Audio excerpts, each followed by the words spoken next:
El neoliberalismo es un proyecto de sociedad. No es solamente un conjunto de medidas económicas regresivas, conservadoras y concentradoras del ingreso en los más poderosos.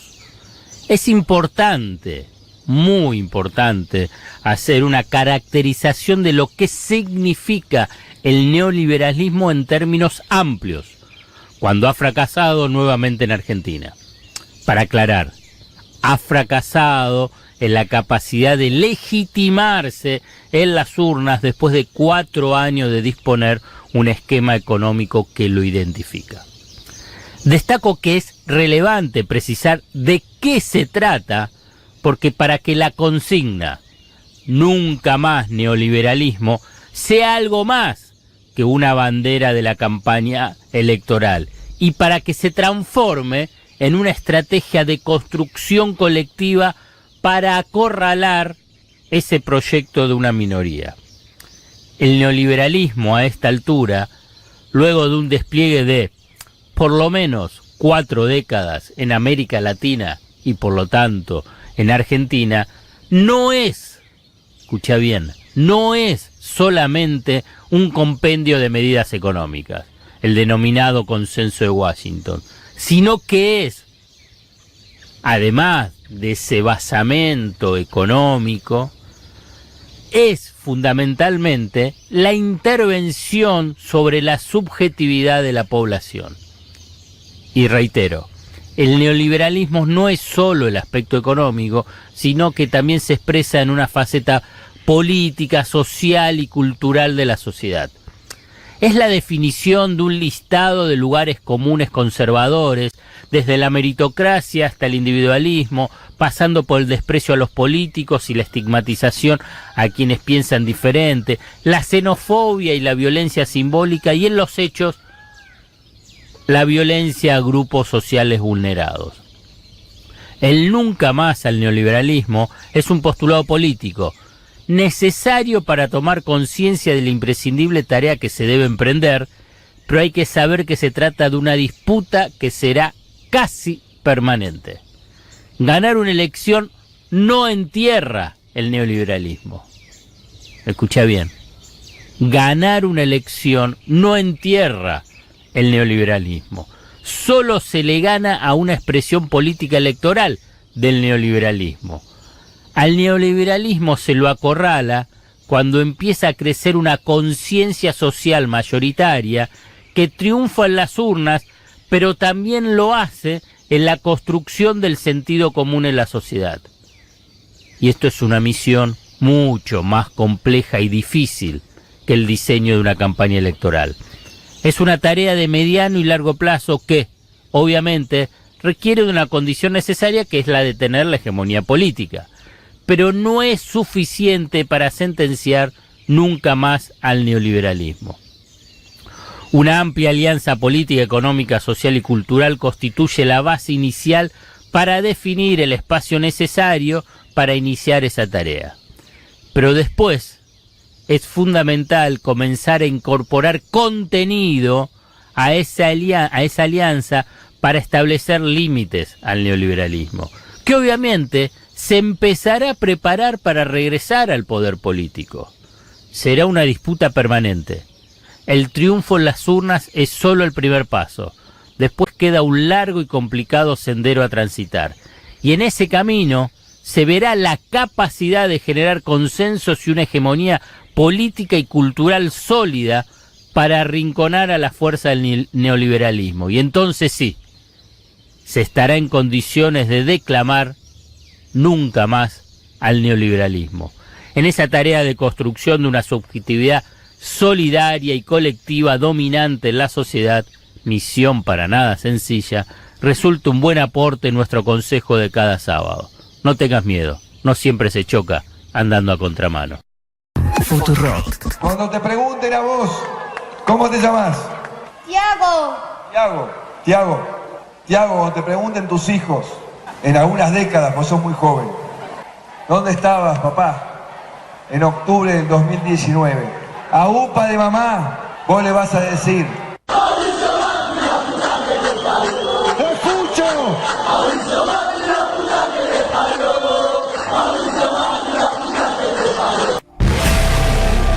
mercados se agitan, las bolsas sufren. Hay sequías crediticias y tsunamis financieros. Alfredo Zayat. Economía sin metáfora. En general, los temas económicos, y me conocen o no, pienso, ¿no? Yo no me enojo con lo que pasa a veces con la economía, trato de analizarlo, trato de pensarlo, trato de entender los fenómenos, cuáles son sus dinámicas, quiénes intervienen. Pero lo que están haciendo estos muchachos, y en esta última semana, la verdad que es de un nivel de irresponsabilidad que me da bronca, digamos, porque está bien, perdés una elección o la estás peleando la elección, pero en esta última semana se rifaron reservas de casi 4.000 millones de dólares. Solamente ayer se perdieron reservas por 1.700, casi 1.800 millones de dólares. Y la verdad que esto, más allá del tema eleccionario, más allá, y que ahora voy a hablar por el tema de la economía, de la transición, lo difícil para el futuro gobierno, es que eso va a tener un costo muy alto para la sociedad. Y para la sociedad y fundamentalmente para los sectores vulnerados. ¿Por qué? Porque con una situación donde vas a tener menos reservas, la tensión sobre el mercado cambiario va a ser mayor, y la tensión sobre el mercado cambiario implica un dólar más alto, y si es un dólar más alto es un shock inflacionario, y si es un shock inflacionario es un aumento muy fuerte de los precios, pero fundamentalmente los alimentos y los salarios y las jubilaciones, pese a que pueda llegar a haber un aumento extraordinario, que lo dijo, si es Alberto Fernández presidente, un 20%, igual queda licuado. Y entonces se genera toda una situación de muchísima inestabilidad política, económica y social. ¿Y por qué? Porque la verdad que son un grupo que está en el poder, y si fueron ineptos en la gestión, más allá que hicieron negocios para ellos, para su familia, y además tomaron medidas que iban en línea con su política regresiva, también fueron ineptos en la gestión y en la administración de la crisis. Y ahora también, vos fíjate qué es lo que se habla para la semana próxima vinculado con el tema del dólar. ¿Qué es lo que se dice? Que va a haber mayor restricción. ¿Por qué no la pusiste antes? ¿Por qué tenés que esperar al lunes? ¿Por qué tenés que ser tan cruel en el manejo de la economía, generando un costo inmenso? Ya la propia política neoliberal o de ajuste ortodoxo ya es de daño para la mayoría. Bueno, ¿por qué en una cuestión chiquita, en el sentido de la coyuntura, tenés que esperar al lunes o al martes para tomar una restricción? ¿Pero por qué? ¿Cuál va a ser el argumento? El argumento es, bueno, no podemos seguir perdiendo reservas. Bueno, no pierdas reservas de antes. Ayer leía un artículo donde hablaban sobre la decisión en el gobierno de, bueno, si pierden las elecciones, la actitud de Macri será dialogar, decía el texto, pero con un límite. Era un diario macrista, ¿no? Claramente. El límite que pondrá Macri es no hacer el trabajo sucio. Y yo me reía, yo digo, pero si ya lo está haciendo, ya lo hizo el trabajo sucio. No, y además, hay una cuestión que es de responsabilidad. Son irresponsables. Y lo que sucede, vos decías diario macrista, solamente porque tienen una cobertura mediática fenomenal, más allá de que aparecen críticas y decís, bueno, porque si no se desmoronaría de una forma absoluta, digamos, se les permite, entre comillas, si no se hace una mayor presión para que tomen medidas. Esto es la parte del dólar, pero al nivel vinculado con el nivel de la actividad económica, y nosotros todas las semanas damos crédito de lo que sucede en los despidos y en el cierre de empresas, no hacen nada. Entonces hay como, vieron el lunes yo creo que el lunes posterior a las pasos es la expresión más clara de lo que son y de lo que es. Sin careta, sí. Es Macri, no, tipo, digamos, vengativo. Siempre lo dije, cada tanto lo decía, porque en general siempre un tipo que es históricamente vengativo, y a lo largo de estos 4 años lo ha demostrado, en el sentido, pero digamos, en la palabra vengativo literal, si a esta persona por H o por B tiene algún tipo de rencor, el tipo avanzó para destruirlo. Bueno, Y el lunes posterior a las PASO lo demostró en una forma bien transparente, y así se ha desarrollado y así ha avanzado en los aspectos económicos. Otro punto que no está tan mencionado es qué caja le va a dejar. No solamente el tema del dólar. Entonces, ¿qué caja le va a dejar? Digamos, el caja del sentido es lo mismo que está pasando en la provincia de Buenos Aires con Axel. Si bueno, asume y después tiene que pagar el aguinaldo y los sueldos, ¿va a tener la plata o no va a tener la plata? Bueno, la cuestión es que también esa caja va a estar vacía. Y esto es otro de los puntos muy relevantes. Entonces, la situación económica es una olla a presión. Y me da bronca, y ahí está, porque no hacen nada para disminuir esa presión. E incluso hasta, digamos, uno puede especular, Alberto Fernández fue exageradamente prudente. Exageradamente prudente, precisamente ¿para qué? Bueno, para que no estalle todo y a la vez no genere muchos costos en los sectores vulnerados. Porque uno puede decir, bueno, ¿por qué no hiciste la Gran Menem? Digamos, ¿cuál fue la Gran Menem? Digamos, una situación donde el alfonsinismo estaba totalmente destruido, acorralado, con corridas, con subas de precios, bordeando la hiperinflación, y que después fue la hiperinflación. ¿Dónde estaba Menem? En La Rioja. Bueno, seguíamos con la revolución productiva y el salariazo, y no le importaba nada. Tuvo que ir, fueron a buscarlo en forma desesperada después de las elecciones de mayo, para el adelantamiento de la entrega del poder. El señor, digamos, Menem, estaba en La Rioja esperando y decía, bueno, arréglese ustedes, es su problema. No daba ninguna señal, obviamente, que agudizaba la crisis. Fue terráneo con otro más, no me acuerdo, para pedirle por favor. Obviamente, esa fue la Gran Menem. Bueno, que se pudra toda. Bueno, Alberto Fernández fue prudente. Quienes no fueron prudentes, y quien no es prudente y tiene un nivel de irresponsabilidad mayúscula, es Macri y Marcos Peña. Hay otros dentro del gobierno que no están con esa línea. Al revés, quieren retirarse, ya empezaron a preparar sus currículum para los grandes estudios de abogados de acá, los bancos. Que ya entablaron diálogo con el sector más de Monzón, etcétera. Claro, pero no tiene gestión. No, obviamente, pero ya hay incluso macristas que empezaron a tender puentes. Ahora, suponemos que la elección sale como todos pensamos que va a salir. El lunes, ¿qué debería hacer Macri con este mes que le queda en cuanto a esta transición?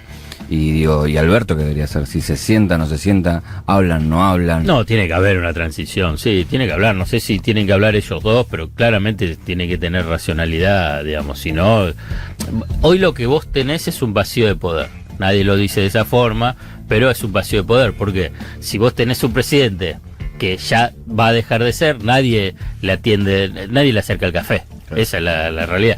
Y a la vez hay otro que va a ser presidente, entonces lo van a buscar. Es así. Además ha habido y sigue habiendo importantes negociaciones, por ejemplo, con el tema de la deuda. ¿Ustedes piensan que del equipo de Alberto Fernández, por diferentes mensajeros, no estuvo reunidos con grandes fondos de inversión? Pero, no, sí. Chicos, de hecho, varios viajaron en las últimas semanas a Estados Unidos. Eso es lo conocido. Sí, claro. Eso es lo conocido, que estuvo Massa, estuvo Redrado también, digamos, pero eso es de los conocidos, pero hay y hubo reuniones importantes. Bueno, a nivel de gobierno también tiene que haber eso. Digamos, tiene que haber cierta responsabilidad, porque más allá, esto no es del partido Boca River. Boca River, bueno, es un partido de fútbol. Acá es mucho más que un partido de fútbol. Lo que pasa es que Macri sigue pensando que es un partido de fútbol. Exacto, bueno, ese es otro problema. Claro, pero eso es lo que habla de quién es Macri. Pero hay que ir por encima de eso, porque la verdad son costos muy altos para...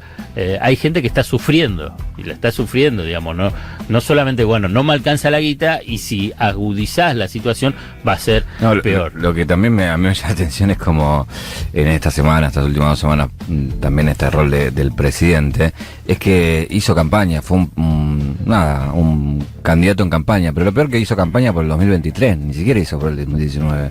Entonces, fíjate que para mí tan alejado que está de este control y de cómo dejar de la responsabilidad histórica que tiene que tener para dejar un país en condiciones, por lo menos para lo que viene, que ni siquiera importa eso. Y eso me parece lo grave y la debilidad que deja a un gobierno y sobre todo a quien tiene que asumir, que sobre todo en una región muy convulsionada, es mucho peor, ¿no? Sí, hay un desprecio, yo creo que hay un desprecio más viste que ahora dicen el macrismo y el marquismo, el marquismo de lo que sería Marcos Peña, ¿no? Y después, si da tiempo, lo vamos a hablar, pero también, como mencionaba antes Tali, Monzó, pero también otras figuras relevantes que estaban alrededor de Macri ya empiezan a hacer un juego propio, por ejemplo el de María Eugenia Vidal con el Ahora Nosotros, un logo en color rojo, negro y blanco, digamos, impactante. Sí. Digamos, si vos tenés que pensar, digamos, cualquier otro escenario que no sea el de la Argentina, que es de una fuerza de derecha, centro derecha, con los medios de derecha y centro derecha, y la mayoría de los analistas y periodistas de derecha, centro derecha, esto es un quilombo. Digamos, vos agarrás y, digamos, ves es una alianza en desintegración. Pero además Ahora Nosotros hace 4 años, hermana, está gobernando. Sí. O sea, No, ahora... lo peor era bueno, pero está pensando Claro, sí, es lo que eso decía que me Julio. derivó. Se están todos pensando en el 2023, pero Claro. eso es un nivel de irresponsabilidad. Total. Flaco, termina bien lo que, digamos, lo que ya termina mal, pero al menos que sea algo ordenado. No, lo peor era el piso. El piso decía ahora María Eugenia. Ujú. Claro, bueno. Bueno, Ni siquiera nosotros. todos pensarán, me preguntarán, bueno, ¿qué puede pasar el lunes con el dólar? Bueno, el lunes lo sabremos. Abuela, ¿tenés celular o no? Evolución de los smartphones, ¿no? Uno piensa a veces cómo habrán sido los tiempos de dictadura y demás. Y cuando ve todas las imágenes que ve últimamente en esta semana, no para asombrarse por la brutalidad de las mismas. Y también de cómo se está cubriendo esta revuelta en Chile, donde... yo tengo una imagen de una cocina donde hay un fuego lento, ¿no? Un fuego lento durante 30 años que terminó de hervir ahora. Hay una imagen para mí significativa que cuenta Ricardo Lagos, que es expresidente de Chile, que estuvo en el 2000, en la época más de transición, con Pinochet todavía vivo, que cuenta que tiene una charla con George Bush padre, donde él le planteaba que estaba asombradísimo que una vez cuando fue Chile siendo presidente de los Estados Unidos, al Chile, a su mejor alumno, tiene un agasajo. Y en el agasajo a él no le paraba de sorprender que esté sentado Pinochet y la viuda de Allende, en el mismo lugar donde estaba él. Eso hablaba un poco de lo que fue esa transición en Chile post-dictadura, donde Pinochet terminó muriéndose en el 2006, pero... digo, en Chile seguía siendo amo y señor, y las Fuerzas Armadas pinochetistas siguen siendo amo y señores, sobre todo porque tienen un trato diferencial al resto de la sociedad.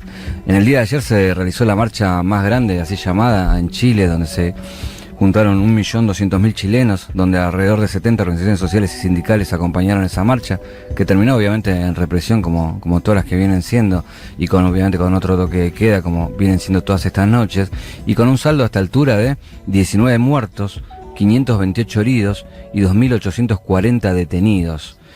Para darte un dato y que sea así brutal para poder poner un ejemplo, 45 personas perdieron la vista en la última semana por los disparos de perdigones. 45 personas perdieron la vista de estos que estamos hablando de heridos, y obviamente están los 19 muertos. Y no solamente eso, sino también hay 8 denuncias de violaciones por parte de la fuerza de seguridad.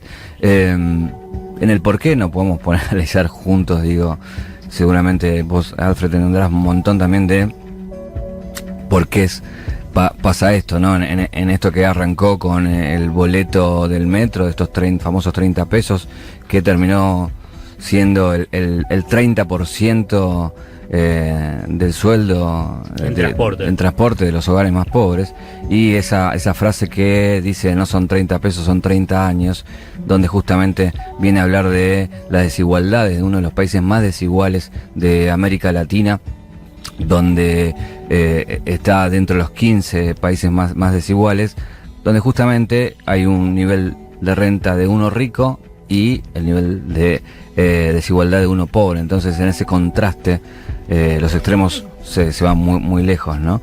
Pero sobre todo con estos reclamos de salud pública, educación pública, transporte, servicios, los salarios están muy abajo y las jubilaciones, pero bueno, ahí si querés podemos charlar un poquito más.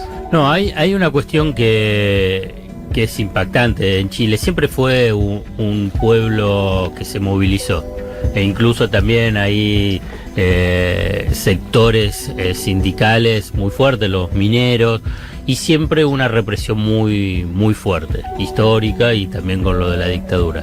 A la vez también hay en ese esquema de desigualdad, una parte de, digamos, la clase alta, digamos, de desprecio y por el otro lado de sumisión. Digamos, hay una relación muy, vamos a llamarla esclavista, no como la de los esclavos, pero digamos como de lo típico de que si vos agarrás de siglos pasados, ¿no? De siglos pasados, donde se convoca y no estoy hablando de familias monárquicas, se llama a la mucama con la campanita, para que tengas una idea, digamos, del nivel de diferencias sociales y de trato.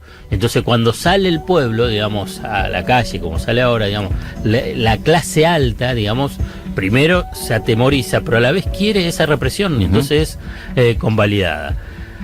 Para decirlo de una forma sencilla, lo que implosionó fue ese modelo neoliberal que ha mercantilizado todos los servicios básicos, digamos, de un estado de bienestar, vinculado con el tema de la salud.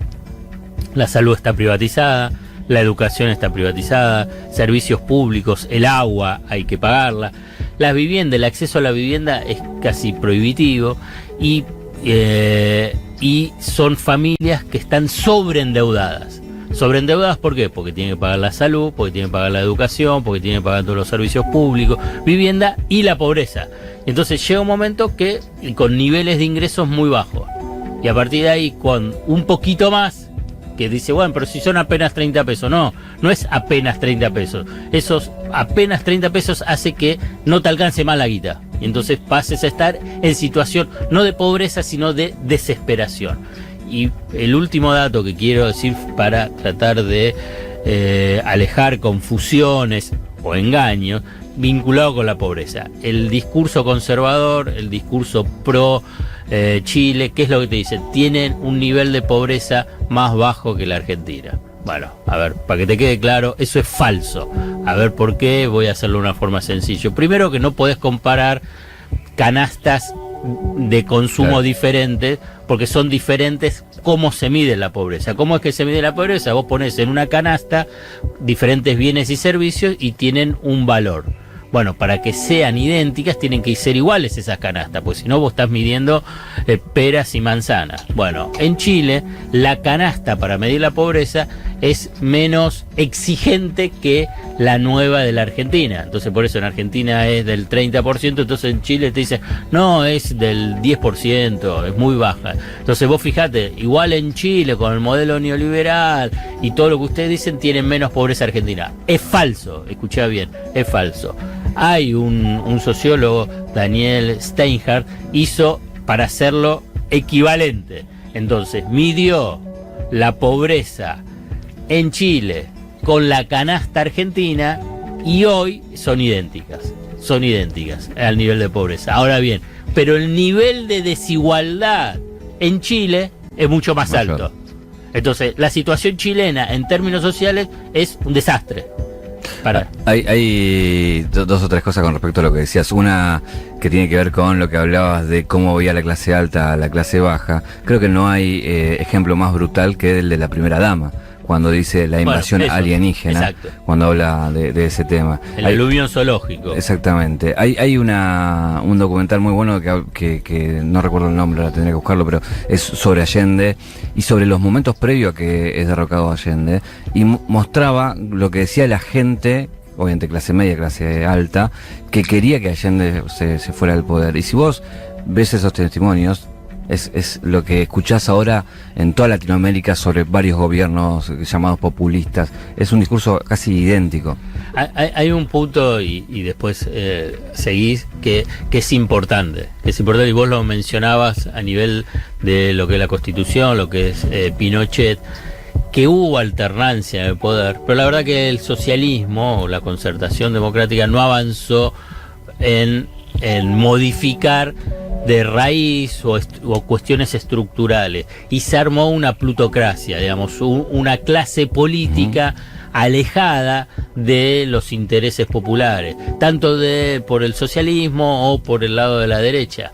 Entonces, si bien los gobiernos de socialistas fueron mejores vinculados con la integración latinoamericana, incluso también vinculados con algo de derechos humanos, bueno, no modificó las raíces estructurales de la herencia pinochetista, de los Chicago Boys, del neoliberalismo, de la mercantilización de esos servicios básicos, y además con salarios y con ingresos que hacen que pasen a ser también una casta política. Por eso hay un gran rechazo de este sector de la sociedad vulnerada en Chile hacia la clase política, porque la clase política no le dio respuesta. Sí, perdón, en ese sentido me llamaba un poco la atención la tapa de Clarín de hoy, y me parece que tiene que ver con lo que está diciendo, que, bueno, ponen la foto y dicen una marcha pacífica y sin banderas políticas.